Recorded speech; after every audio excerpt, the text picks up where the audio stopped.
Okay, so we're up today at the mile flat. We've got Terry and Evan. We're just going to be doing this area.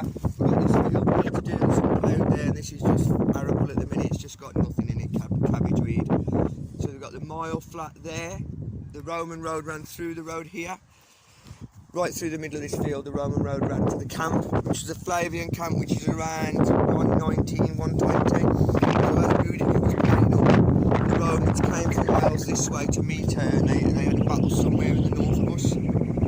Nobody knows where the battle was. But yeah, in the past we've had some great success on here. I'm hoping to have a good day today. It's just some Roman coins hopefully. Right, we'll carry on as and when we find something. Brilliant. Got a signal? Right, first signal of the day, it's Evans. What we got? Oh, straight on the money there, mate, well done. Straight in with a pinpoint signal straight away. Yeah, that's it. Good. Okay, oh, wow. Oh, alright, that's a penny that is, mate. That's an old penny, wicked. What a great first find. So we got, George the Fifth. Something else in it. You got another find in there? It could be a little point. So this is a 1927, so that would be... I know my kings, and all of a sudden I can't think. George V. So George V, this is the king that took us through World War II. Very, very, very respectable man. Amazing. Strong character. Was George V the one that had the stutter? Yeah, the bit of moving around. Yeah, so this is the gentleman that struggled to speak on his... Because, I mean, before television and radio was invented, as we all know, you wouldn't hear the king or the queen's voice unless you were part of the court. But when the advent of radio came, they started doing Christmas broadcasts. And, yeah, when George V came to the throne, he had a stammer. And he really, as we all know, due to the famous film, he struggled to find his voice as such, and in the end, he did, and he made a great speech, and he was a good king by all accounts. So there you go, well done, Evan, great find, mate. Congratulations, first coin of the day. Anything else, dude? No, if it's getting a bit deep, it seems, if it's deep and you've picked it up a bit heavy iron, but check it out. You just never know, mate. Right, let me know if you find anything there, mate. Like I said, we're on the Roman field, but not only that.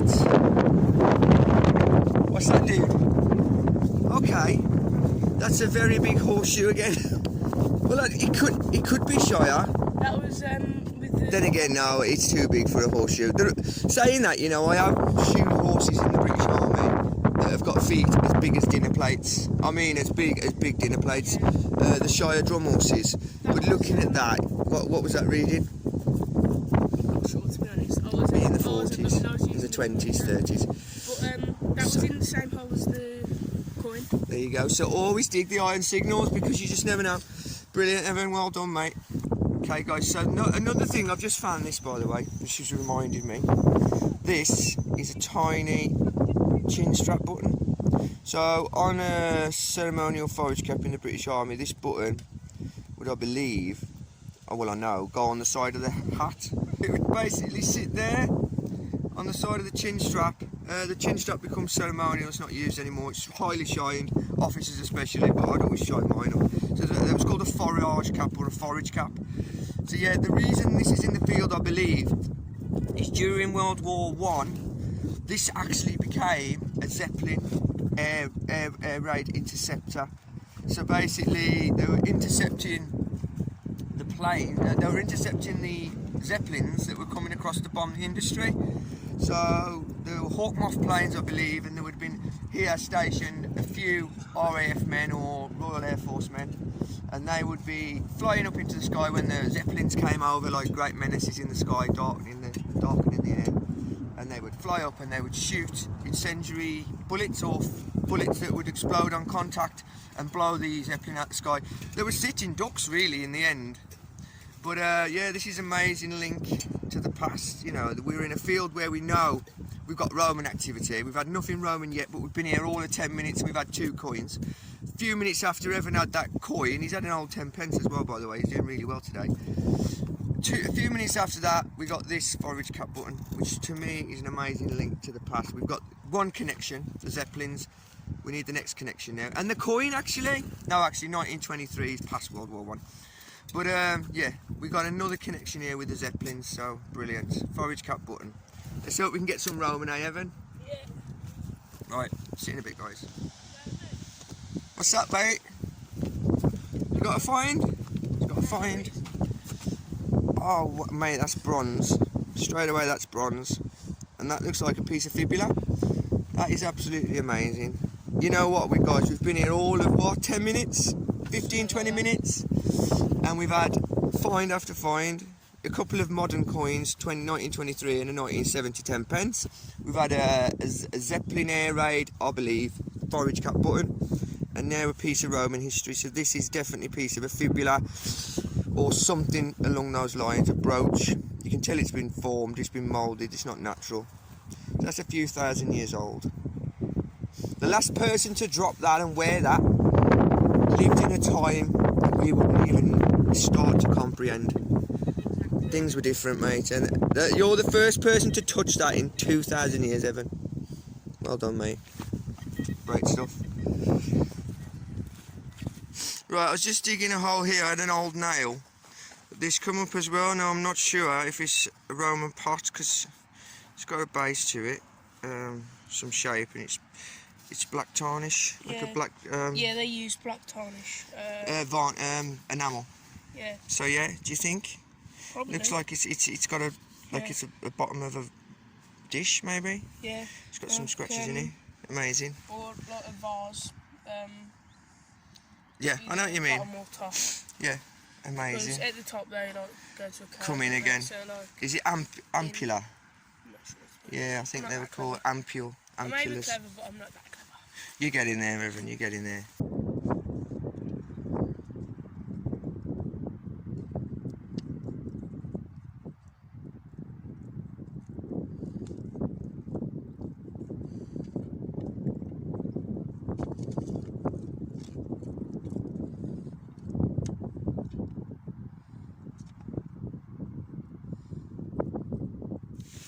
Right next to that last button, we got this piece of a pewter button.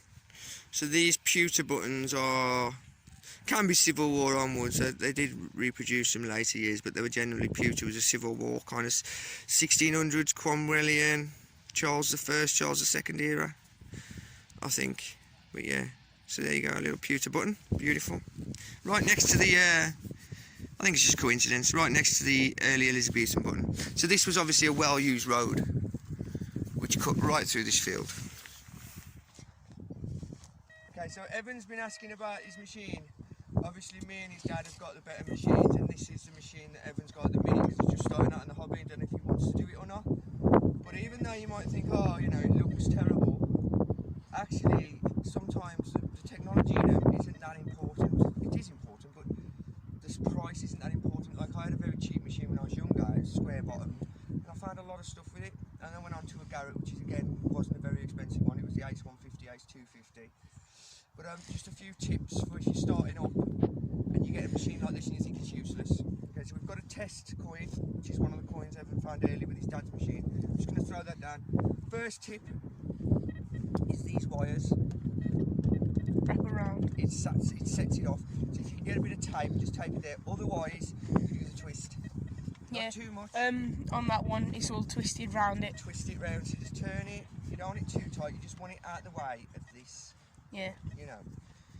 Okay, so, and then bring the rest of the cable to the top. Okay, have you got the length correct for you? You got the correct length? Yeah, it's alright. Okay, so then we threw the coin down. I forgot where I threw it now, so we'll have to find it, won't we? So it's found that straight away. And like I say, they there we go, on the surface there. So now we'll put a bit of depth on it and see what we can get. If it's side on, you're not going to pick it up, I don't think. With the shovel. Oh, you am. It's picking that up at 4 or 5 inches, Evan. So there's nothing stopping you. Let me see if I can find something with this machine. Mind the camera, mate, make sure you keep it okay. But up, just up and into it. The picture has to be kind of consistent, because if it's wobbly, we'll get complaints on the YouTube of the nightmare. I'll cut that out, obviously, because I'm filming. Okay, so again, back and forth, decent sweep, painting the floor.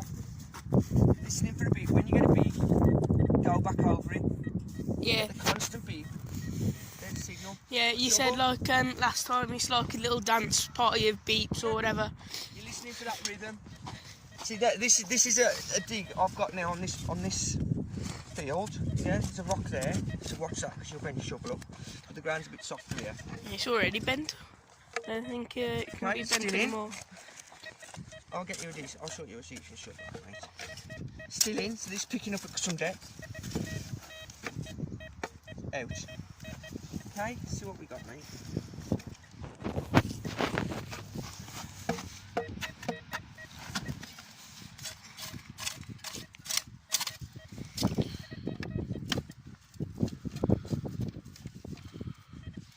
Okay, just screw off a tractor, but it just shows the machine works. Yeah, that could have easily been a bronze coin.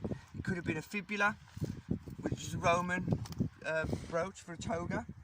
You know, it could have been anything, Evan. So don't be disheartened. Don't think because we've got a £1,000 machine and a £600 machine that we're any better than you, because we're not. This machine will do the business, mate. Honestly, don't lose heart in it. All right. I'll tell you what, we could probably swap for a bit in a minute. Nah. You can have a go on the dais and I'll have a go on that, and we'll see. You'll see what it comes down to. Experience.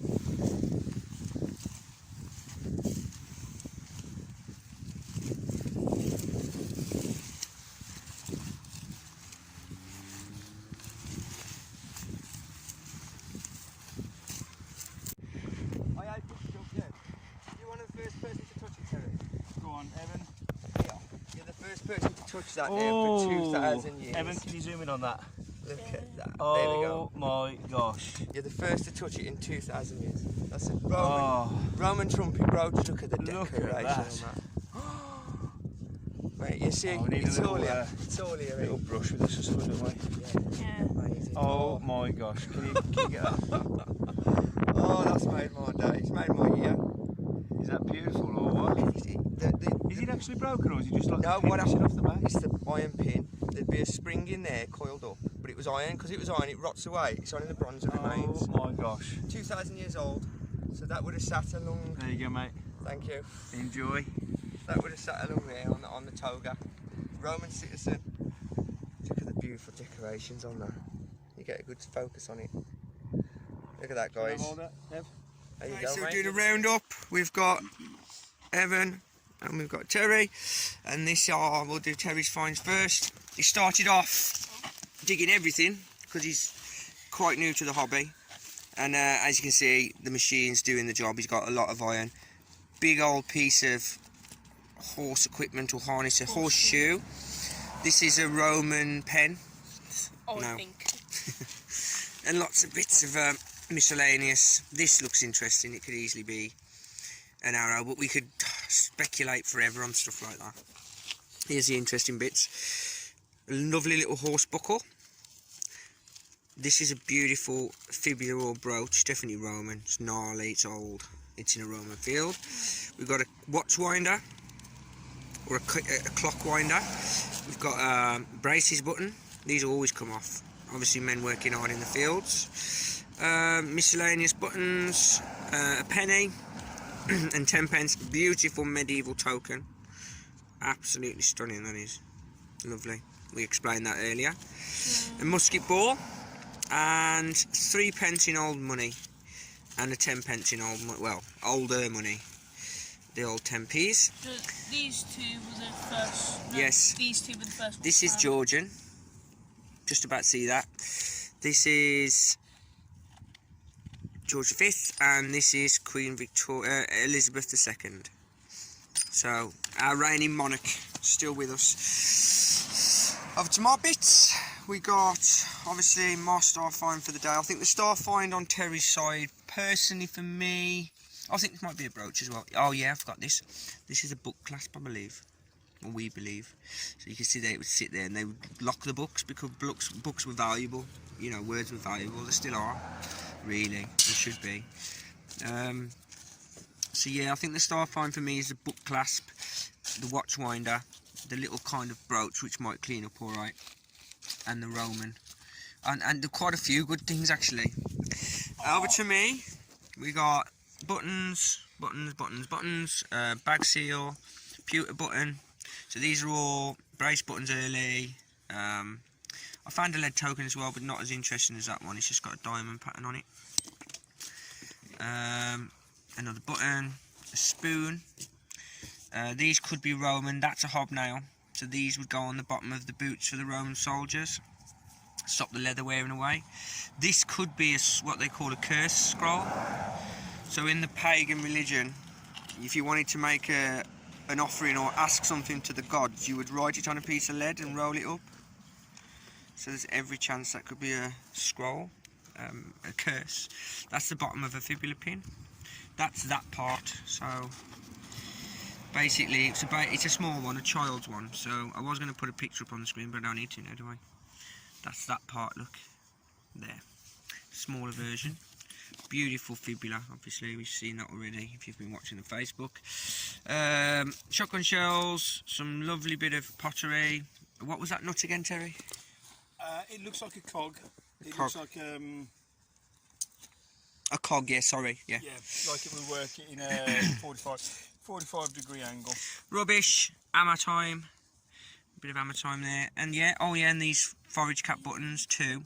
And this come up the last few minutes as well, which is a beautiful, I don't know what that actually says, if I can get it to focus. But this could easily be military as well. I don't want to focus, does he? There you go. Could be military. Again, it's a flat button, I'd say 1860s. Just from the style. And this miscellaneous object, handmade, obviously you can see where it's been ground out with a file there inside. Georgian, maybe a scutcheon. Yeah, so we've got all kinds of buttons, all kinds of bits. Had a great day, lads. You enjoyed yourselves? I've really enjoyed today. Evan? It's been a good day, innit? To be honest. Learning how to discriminate more for me. Yeah, brilliant. You've done really well, mate, to get what you've got. That's a lot of stuff. You don't want to be on a place like this as a newbie and not dig everything. But at the same time, that's what discrimination is all about. But because it's a Roman site, iron objects are important. Because there could be things in there that are valuable and interesting that are going to be missed if we discriminate too much. Do you know what I mean? So, but it's always hard to tell. It's that to me looks Roman. You know, Roman chisel maybe, or just the way it's gnarly. Spearhead. Not a lot survives, but the ground's quite dry, isn't it? Then again, it's by the river. I don't know. That one. Sorry? I'll say spearhead. Spearhead. Well, we can but hope. We will never know unless you get it x-rayed by the British Museum, and even then, they're only human. Like, only a person looks at it. Only a person decides if it is or it isn't, and then they're never sure. You know, it's only one word against another. So yeah, great stuff, guys, and we'll see you on the next one. Hopefully get this video out in the next few days, and we'll be back. Definitely closer to the fort, hopefully. Brilliant. Right, see you later, Evan. Yeah. See ya, Terry. Thank you. Ta-ra, mate. Cheers Right. again. Ta-ra.